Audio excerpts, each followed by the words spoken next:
Yes, folks, hello, welcome once again to Monetary Games and Collectibles. It's time for another action figure review here on the channel. And as you can see on the screen in front of you right now, today's installment's taking a closer look at number 180 in the G.I. Joe Classified Series line, the Desert Scorpion and the Scorp10n-25, which I will just be calling Scorpion through the rest of this review.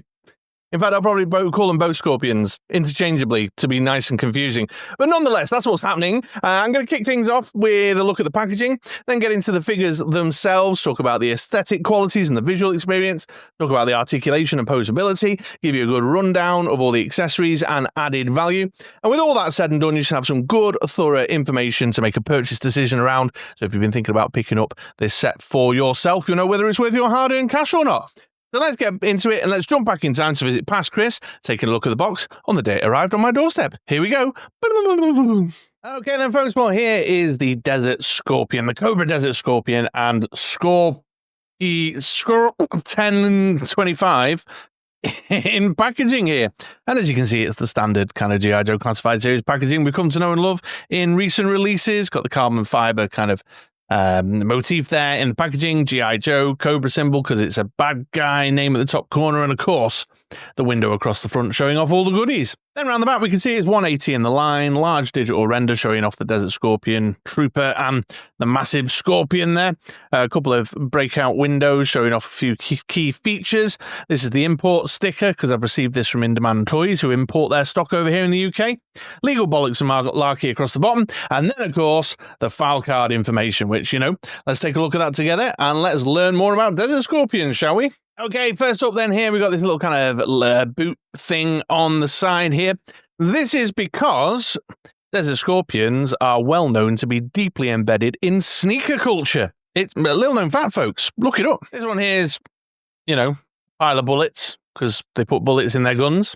Then there's this little paw here. This is about the Scorpion's behavior. Scorpions, sadly or not, depending where you stand on it, like to eat cats. It's true. And that's what that's all about. And then finally, we got this desert scene here, which you might have thought automatically was because they're Desert Scorpions and they're all about, you know, troop maneuvers in the desert. But that's not it at all. That's because Desert Scorpions, when they get together at the barracks, they like to sit down and watch classic Sergio Leone movies. Yeah, they love a good Western. What can I tell you? Then up on the side here, we've got the 180 again and the artwork. And hey, folks, I like this one. I like this artwork on this one. This one looks good. That's, yeah, that's probably the first one in a little while I've looked at and gone, oh, yeah.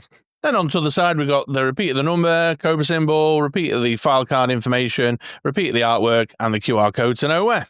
And there you are then, folks. There is the Cobra Desert Scorpion and Scorp10n-25. I think I'm going to have to just call it like the Beast Scorpion or something in the course of the review. But there they are in packaging. So if you're minting box, you've had a little look at that, or if you're just interested in the peg presents. But I'm not minting box, so I'm going to go away and get this bad boy cracked open, get good and hands-on with this pair, have them hanging around as a desk figure, do some dios, do some displays, take some photos, get some good quality man-child playtime in. And while I'm doing that, I'll jot down a few review thoughts, and I'll come back and share those review thoughts with you in 3, 2, 1... Now let's get started in the review section with the aesthetic qualities, the visual experience. We're going to begin with the figure and then we'll move on to the Scorpion, the giant, massive mutant Scorpion in a sec. And here is the Desert Scorpion in its, you know, as he came out of the packaging in his rawest form there. And I got to say, guys, I'm loving this right out of the gate in terms of aesthetic quality. It's such an interesting look and feel. Really, really stands apart from the rest of the crowd, as it did, you know, in the original line. It's also a figure that just really expertly amalgamates the vintage inspiration, which, you know, as I've said many times, I feel like they've leaned into very heavily this year in 2025 with the G.I. Joe Classified line, but also those classified reinterpreted elements. So your core features are there, like the colour scheme, the yellow, the brown, the black that we recognise, the mask and the sort of broad style of the mask, the sort of piping design, I don't know what you call that, the puffy padded piping design in the gloves and across the top of the hat here, the neck scarf to keep the sun off, the red grenades on his bandolier, you know, all that stuff is all drawing inspiration very heavily from the vintage figure, but they've just added so much depth to it and classifiedization in the 6-inch form. I love it. Getting in a bit closer then, so we can take a look at the finer details. Start with the head there. You can see that classic look face mask and helmet's really, really lovely. Nice red visor. Got the paint applications on the sort of breathing grills and apparatus on this very nice gold-coloured face mask. Got some yellow trimmings here to tie it into the sort of overall colour scheme of the uniform. This nice sculpted little antenna up the side, and then the kind of helmety bit that's going to be in focus. Little helmety bit across the top with the moulded detail in there, which is really lovely. And then, of course, we've got the neck scarf. Come back to the cloak in just a minute. You can see the neck scarf down here. Soft goods, which is really nice to see. I'm becoming increasingly more of a fan of soft goods, actually. I'm changing my opinion on them of late, but caution, or just make sure you got it pressed down. I find mine keeps rolling up a bit like that, just like the old vintage figures used to do. It keeps rolling up a bit like that. Or like my the cloaks on my Lego minifigs.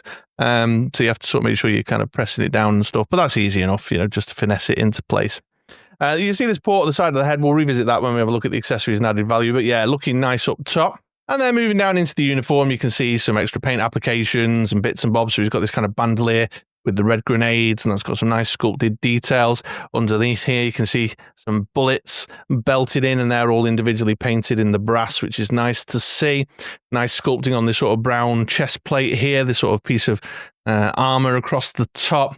And then moving down into the torso, you can see the padded stripe pattern in the side there, with some nice textured details, some folds and creases with it bunching up just above the belt where he's got it tucked in. I love that his arms are tanned and sun-kissed. It's a Desert Scorpion, spends a lot of time out underneath the sunshine. And then we've got this little decal on the top of the shoulder there with the Cobra symbol tattooed on. Gloves here, we've got the nice little kind of gauntlet piece, little, I don't know what you call that, bracer thing across the forearm there in the matching gold colour to the face mask. Sculpted details in again, and then that sort of Viper style padding design coming in down the core of the glove and on the back of the hand. Not a painted belt buckle, but a sculpted belt buckle. That's actually been sculpted, I think, in the same gold style plastic that they've used for the mask and the bracers and the shin pads that we'll look at in a minute.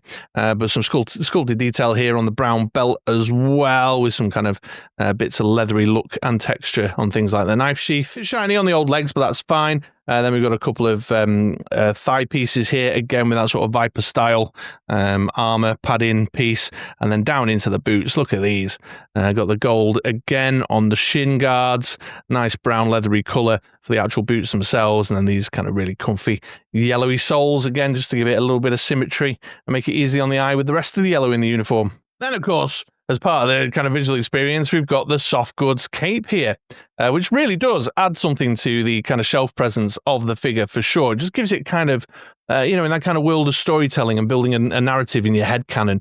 It's got a lot of flavour, really adds to the experience.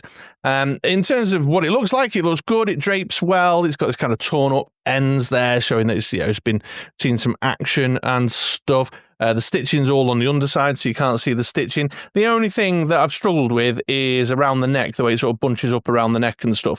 Now, but what I will say is that I popped it on and off a few times, and I fiddled about with it a bit, and now I can't quite get it back to the more neater kind of roll that they had on it when it came out the packaging. I've ended up with this weird sticky uppy bit at the back there. So that may well be my fault, the way it's sitting around the neck.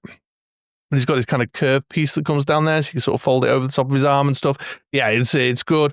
Opens up a little world of possibility of some interesting stuff you can do. So you can just sort of drape it across his arm. I'm doing it on the fly here, but you get the idea of like kind of bracing himself against the sand in the wind. And then, of course, we've got the big mutant scorpion thing here. Which is a really intense piece of work. Lovely. You can see all the nice sculpting in on the kind of carapace. Is it carapace on a scorpion? You know what I mean? All the armor there. Look at all that sculpted detail up the back and along the tail here, which is really nice to see. The teeth and the mouth look suitably like grim and disgusting and terrifying. Got the claws as well there, sort of sculpted in, look very biologically accurate, if not in scale, certainly in shape and style, which is good to see. And the limbs here are all good. I mean, yeah, no notes. This thing just looks badass. just really, like, you know, again, in terms of shelf presence, what's your eye going to get drawn to on the shelf?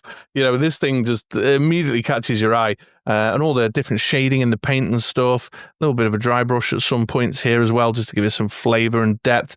Yeah, it just looks mean and gross. I mean, look at it all underneath.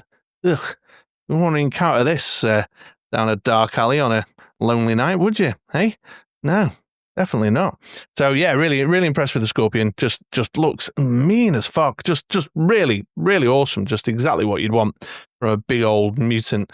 And of course, you know, really, again, classifiedization of the vintage inspiration, because this looks nothing like the Scorpion that came with the OG vintage figure. You know what I mean? It doesn't look anything like it at all. Other than the fact that the OG figure was the Scorpion with that was kind of big and oversized and mean as well. So I suppose, detecting my tone through the course of that section of the review, it will come as no surprise that I'm giving this a thumbs up.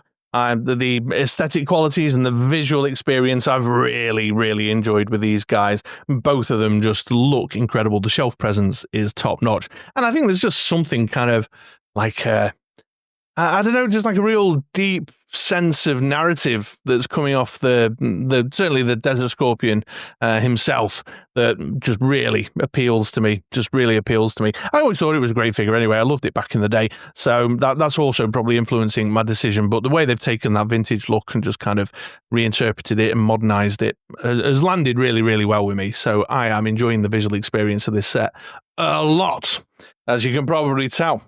So, but that's only one of the 3 review A's. Let's now get into the articulation opposability, and let's see how well these guys move. And I'm going to get started with the Desert Scorpion himself. As usual, folks, if you're not interested, because it is basically standard G.I. Joe Classified Series articulation with this guy, I'll put timestamps, chapters in down below, so jump ahead to take a look at the Scorpion, or jump all the way ahead to take a look at the accessories and added value.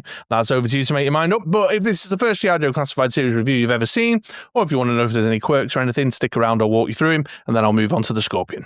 Starting all top with the head, we've got the ball in the base of the skull, ball in the base of the neck. The down's good.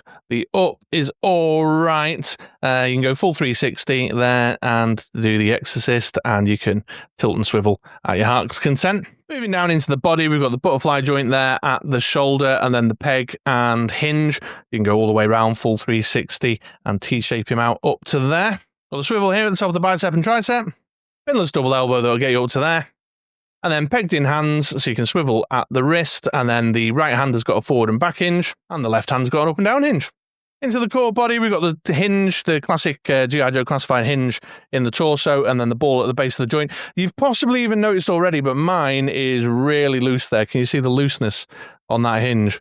Really loose on there. However, really great crunch forward, really great crunch back, and a good range of swivel and twist in the ball joint at the hip as well. The waist, sorry. G.I. Joe Classified Series ball joints at the hips and in the groin area, so you can do the drop down, go forward like that, Russian ballet out like that, and the swivel at the top of the thigh, pinless double knee that'll get you up to there, thigh cut at the top of the boot cut, and then it's the standard hinge and rocker on the feet stroke ankles area there. The only thing of note really is that this front shin point there, if you're trying to get the foot super far forward, if for whatever reason, like you got him stepping forward trying to stab with his hand claws, that can be a little bit tricky, but negligibly. So good solid G.I. Joe Classified Series articulation on the Desert Scorpion, wide range of posability.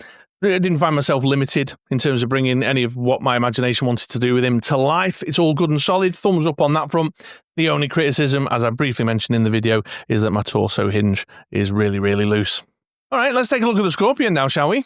All right then, and this guy's got loads of kind of points of articulation on him. So you can see here, if I start at the front, got these kind of front leg mandible-y type things, and you'll notice that it's got a ball joint there in where it fits to the main torso, and then we've also got a little hinge joint in here, so you can sort of move those forward and back like that. And get him, spread them out a bit, pinch them in, whatever suits your fancy. Then in the main claws, it's fitted again on a ball joint here at the base where it joins the torso, so a big wide range of motion there. And then another ball joint here as you reach the pincer, which again gives you a good range of motion here. And then the actual claws on the pincer can open in and out. Then into his legs at the side, and it's the same setup there. They're fitted in with a ball joint here where it plugs into the main body. And then they've got hinges, I suppose what you would call the elbows in there. So you got that full range of motion in the arms, and you can bend these in and out.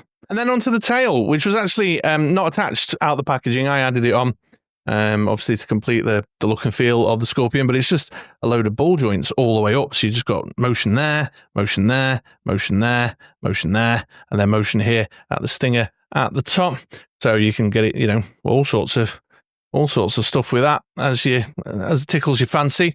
Although I suspect more commonly you'll have it in that classic Scorpion pose, or curved round the top there, you know, stinging the shit out of people.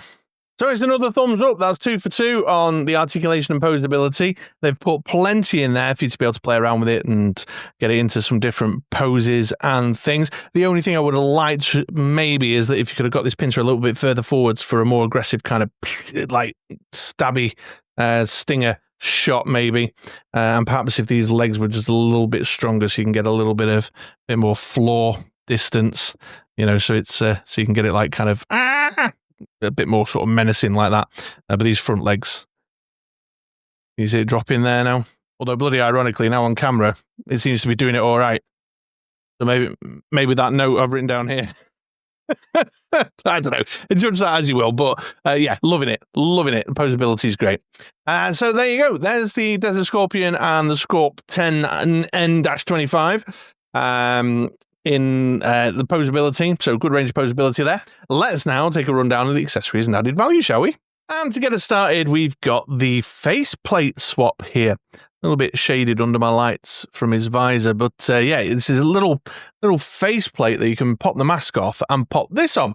And you can see that's lovely sculpted detail. You can see the nice sculpted detail in the beard and the stash, nice paint applications on the eyes and the eyebrows, good facial features, and really cool because, you know, if you're army building these and you want to get one up front who's going to be the gaffer, you know, the boss man, and the rest can all wear the kind of core faceplate there, then here's your guy, you know. And in terms of engineering, very straightforward. Just kind of get him around the chin there and pop it off, and you can see it's just got like this little peg hole, so you can pop that faceplate on. Yeah, really cool, fun. Gives it, for people like me who don't army build, also means you can give your Desert Scorpion a nice kind of bit of individual character. Then we have this sort of spear, harpoony, herding stick amalgamation, you know, thing here, which can obviously be used for herding giant mutant scorpions or for stabbing G.I. Joes. Multi-purpose, multifunctional, but it's a lovely piece of kit. Really ties into that sort of narrative storytelling type of stuff. It's a single piece of molded plastic there. Got a grip at this end with this brown tie wrap around it. Then we've got some sort of electronic device like a little zapper or something to give it a little charge. And then a paint application on the metallic spear end here. So that's all lovely to see. Nice to have a splash of colour on there to bring it to life as well and to sort of tie it in with the overall uniformal colours. Dude comes with a couple of knives here, single pieces of moulded plastic, sadly not painted on the blades, which is a little bit of a letdown. Regulars around these parts know I like a good painted blade on my knives and daggers, but it's nicely sculpted, you know, with the teeth and everything and the grip on there. And then he's got a couple of sheaths on his body so you can store this on the figure itself. Got one here at the back and one here on his thigh. Then we have a couple of the hand claws here, obviously one for each hand. Got the little stabby blades, again, sadly not painted on the blades, so, you know, single colour there. But some sculpted detail on this back panel here. And if I remember right, the vintage figure had like some hand thing, but it was more like mechanical. I don't know, I should have checked before I spoke on the hot mic. But these are cool, and obviously give him a real nice, nasty, offensive vibe for sure. And we've got his kind of submachine gun piece. This is the Alley Viper gun, or at least that's where I think we first saw it. We won an Alley Viper or one of the Vipers. It's fine. It's okay, you know. It's got that kind of rear magazine that's removable. It's got good sculpted details in it. It's an okay gun. It's just a bit of boring reuse. I remember when the digital render came out, there was a lot of folks were criticizing because they hadn't done a resculpt or a modern reinterpretation of the little kind of machine pistol thing that the Desert Scorpion originally came with. And I get that. I'm totally all for that. So, you know, they give him a gun. They're throwing a gun in. It's fine. It's just, we've seen it before. You know, not much else to report on that front. And same again here with this grappling hook gun here. We've seen it before, again with the Alley Viper and a couple of other figures down the line. It's got the little piece of string coil on it, but as you can see, I've not even unraveled that. I've barely even put this in his hands, if I'm being honest. I've not really got much interest in there. Didn't really help me with the type of storytelling that I was trying to do with my Desert Scorpion, but whatever, they've thrown it in, I suppose. Thanks, Hasbro, for a little bit of added value there that I'll never use.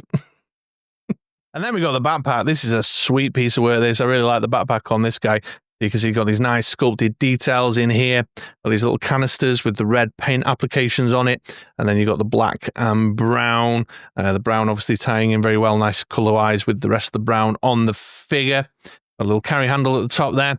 Loving this at the side. So the original vintage, this is a reinterpretation because the original vintage figure had like an arm that you could put his little machine pistol on. And did he have a little missile?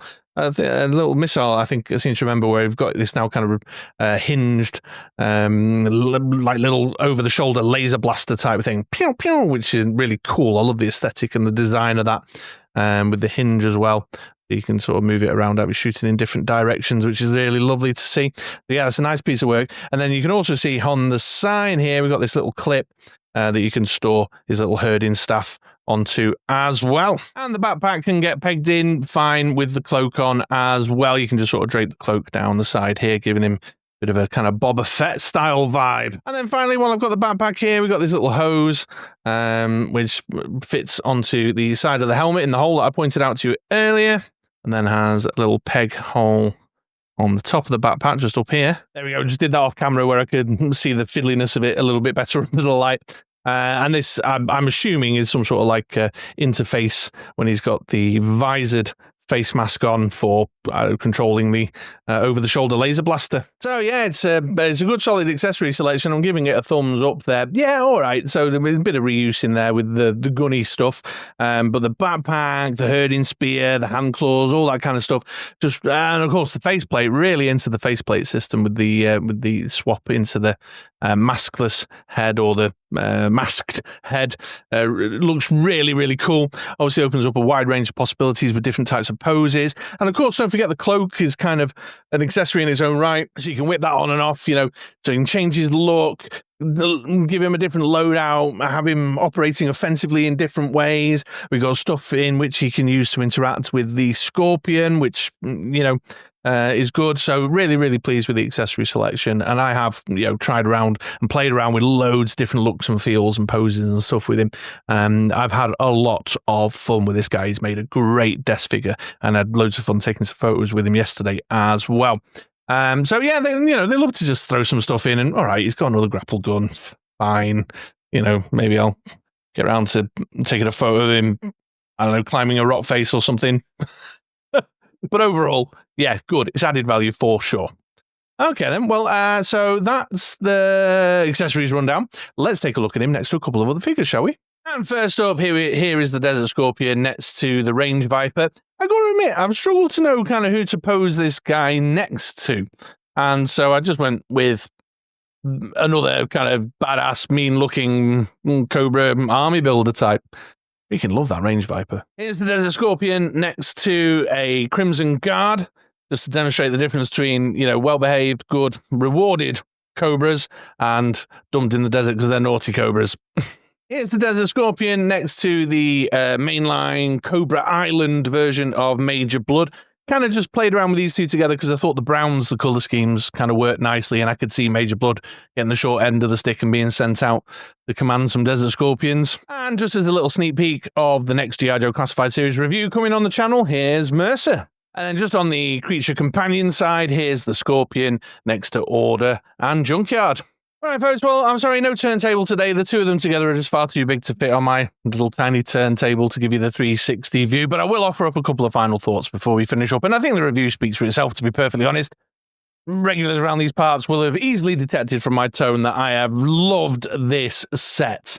I'm really all in. Just everything, the way he looks, the way he plays, the stuff you can do with him, the accessory selection. I'm just into it a lot. I've really enjoyed this figure. I can't fully articulate why, but I think all the component parts come together really well. I think this is really mean and badass as well. I've loved this. My son was looking at this on the shelf and he was just like, what is that? It's amazing. You know, it's just really come together very, very well. I'm so pleased with it. My man Flaffle, I think it was my man Flaffle, regular around these parts, hazarded a guess because I passed a comment on one of my other videos that we haven't got to my favourite of this batch of pre-orders that have all landed together, and his guess was the Desert Scorpion, and he was right. You were right, my man. This has been my favourite of this huge bundle, and it's been a good, solid bundle. You know, it's a great wave plus deluxes, you know? So I've been having a merry old time with this guy and all the others, and I took some really awesome photos yesterday. I really enjoyed playing with him. I would highly recommend this set for sure. So there you go. Big thumbs up all around. Right, well, thanks for watching. I hope, folks, that this did help you if you're planning on making a purchase. You know, it did help you with that purchase decision about whether the Desert Scorpion is the figure for you. If you did, do all the usual YouTube-y stuff, hit the subscribe button, give us a like. If you can spare a moment, it's just a second for you, but it means ever so much to me. And I'd also love it if you came back for another video sometime soon. So take it easy, folks, and I'll see you around these parts again next time. All right? Ta-ta now.